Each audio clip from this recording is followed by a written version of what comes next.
We've got another question this week asking what the 3 most important growth points were for this challenge.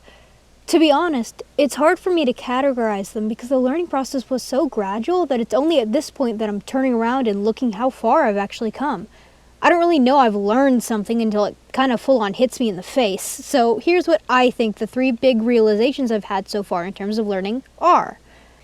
Number 1 was the realization that posting just didn't faze me anymore. It just became routine. At the beginning, for a good month every time after I hit post, I'd get nervous, like the kind where you think you might break down. I was nervous about the reactions, the act of putting myself out there in a way I hadn't really done to this extent before.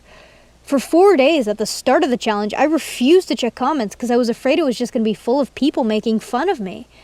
And then time passed by, and posting is the least difficult part of the challenge. There's no anxious thrill anymore. That's a good thing. It's like hearing your own voice.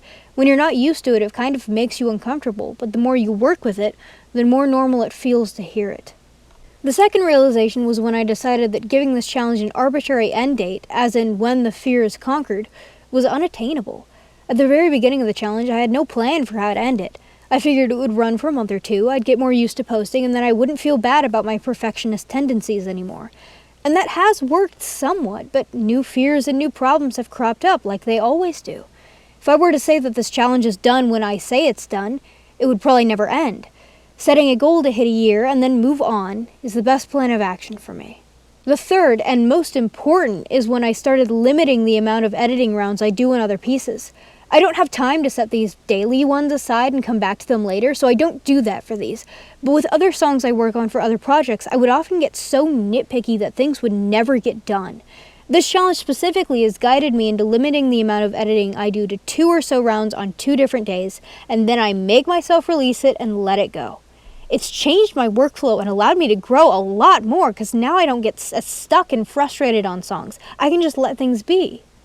And bonus honorary mention to when I started to make and use my own presets.